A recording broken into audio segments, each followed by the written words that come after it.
The European Commission has announced that it has initiated an investigation into Chinese electric vehicles that could lead to tariffs and other trade restrictions. They allege that China is providing massive subsidies to electric vehicle manufacturers, creating unfair competition and distorting the market in the first 7 months of 2023.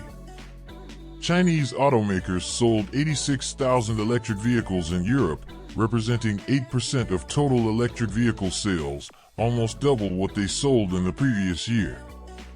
Just a few years ago, Chinese cars were virtually non-existent in Europe.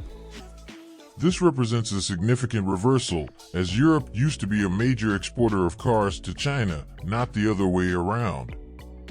China has invested tens of billions of dollars to establish a dominant position in the electric vehicle industry.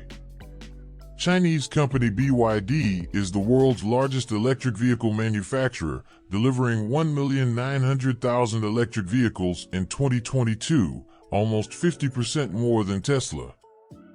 Western automaker executives were shocked by the ability of Chinese automakers to produce massive volumes of cars at very low prices and surprisingly high quality. Historically, Japanese and German automakers, such as Toyota and Volkswagen, dominated car exports. However, in recent years, they have significantly lost market share to China. In the first half of 2023, China surpassed Japan as the largest individual car exporter. The collapse in Europe's export market share could be economically catastrophic, as the automotive industry currently employs 13 million people across the continent. Therefore, it is not surprising that the European Union is concerned about the significant competitive threat posed by China. BMW CEO recently stated that Chinese automakers represent an imminent risk to the European industry and that soon it will no longer be viable to produce low-cost cars on the continent. In this video, we will examine the Chinese electric vehicle theory and how it could reshape the entire industry. Chapter 1 at the beginning, China has a long history of car production, but historically, these vehicles were notoriously cheap and of low quality. Those in China with resources preferred foreign cars, while Chinese cars were rarely seen outside the country.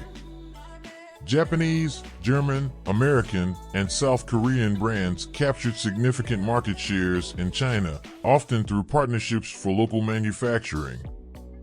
In 2007, the Chinese government recognized the potential of electric vehicles and made a strategic investment in this emerging industry. This occurred at a time when China faced serious air pollution issues due to rapid urbanization and industrialization, leading to overcrowded cities and air quality concerns. The shift to emission-free electric vehicles could be a significant solution.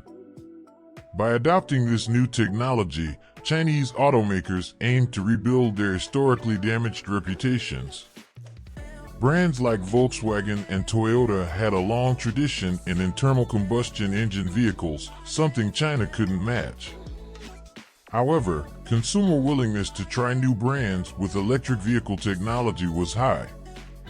One of the biggest challenges in building electric vehicles was the battery, which accounted for up to 50% of the total cost in more affordable cars.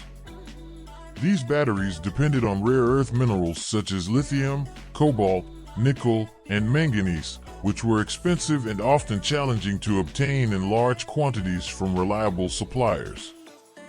Traditional automakers in the United States, Europe, and Japan faced difficulties in transitioning to electric vehicles due to a lack of experience in batteries.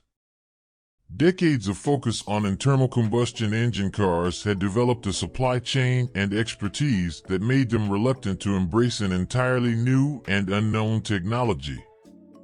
Chapter 2: The Chinese Secret. Chinese electric vehicle manufacturers took a distinct approach.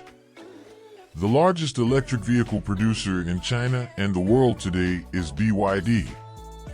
Initially, in 1995, BYD was not an automotive company but a manufacturer of rechargeable batteries for electronic devices, including mobile phones. In 2003, they acquired a small Chinese automaker and began producing internal combustion engine vehicles. From the beginning, the goal was to develop plug-in hybrids and eventually fully electric cars. In 2008, they launched the BYD, the first mass-produced plug-in hybrid. It was an immediate success, selling hundreds of thousands of units in the domestic market. 2 years later, they introduced the fully electric BYD E6, priced at 370,000 renminbi, equivalent to about $50,000. Given the high cost of batteries, the prices were relatively high. This is where government support comes into play. Electric vehicle buyers received $16,000 in tax incentives, reducing effective costs to $34,000. Over the past decades, the Chinese government invested over $20 billion to subsidize the electric vehicle industry, similar to many countries like the United States and various European nations. In addition to incentives for buyers, the Chinese government also provided billions of dollars in subsidies and direct grants to companies like BYD to support R&D and expand manufacturing facilities. Between 2009 and 2022, BYD received $2.1 billion in government grants, representing about 23% of its pre-tax profit in that period. Investments in R&D led to advancements in battery technology, including lithium iron phosphate batteries and, more recently, sodium-ion batteries, more affordable than the old nickel, lithium, and manganese batteries. With low labor costs, China captured 77% of global electric vehicle battery production. Government support went beyond subsidies. Chinese state-owned companies acquired dozens of mines in Africa and South America producing crucial minerals for batteries. In 2020, a Chinese state-owned company paid $550 million for a cobalt mine in the Democratic Republic of the Congo. Prices were high, but China aimed to secure access to minerals at favorable prices for domestic electric vehicle manufacturers in the long run. The rapid reduction in battery costs has resulted in significant drops in electric vehicle prices. In 2023, BYD launched the Seagull, a compact electric car available in the domestic market for just $10,000, about one-fifth of the price of the first electric vehicle they introduced 13 years earlier. Chapter 3: The Market Evolution. The numbers indicate a clear trend. In 2015, Chinese electric vehicles cost $67,000 before subsidies. This was expensive, especially when compared to prices in the United States and Europe. However, by 2022, there was a decline. The average price in China reduced by 52%, reaching $32,000. Paradoxically, in the United States and Europe, prices rose by 117%. Today, Chinese electric cars are much more affordable. They are 40% cheaper than American cars and 50% cheaper than European ones. Battery production in the West does not meet demand. Therefore, automakers like Ford, Volkswagen, and Tesla import Chinese batteries. Interestingly, many of them are from BYD, a competitor. Sending batteries is costly due to their mass. The cost difference is evident in Tesla. Cars sold in China, produced in Shanghai, are 40% cheaper than their American counterparts. Manufacturing in China brought surprises in sales. In 2022, foreign electric cars accounted for less than 2% of sales in China. In 2023, this percentage reached 4%. In the first 7 months of the same year, it reached 8%. It's noteworthy that the majority is not from brands like BYD. Half are Teslas produced in China for Europe. 14% are from European brands manufactured in China and shipped to Europe. 35% belong to European brands now under Chinese ownership. Only 2% are genuinely from Chinese brands.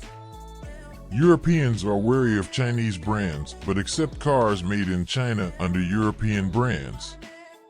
MG Motors, a bankrupt British brand, was purchased by Chinese investors. Relaunched in the UK, many are unaware of its current Chinese origin. Geely, a Chinese automaker, acquired Volvo in 2010. Most of Volvo's electric vehicles come from China but maintain popularity in Europe. The European Union prioritizes local production to sustain jobs in this sector. Chapter 4: The Risk of a Trade War. The European Commission will investigate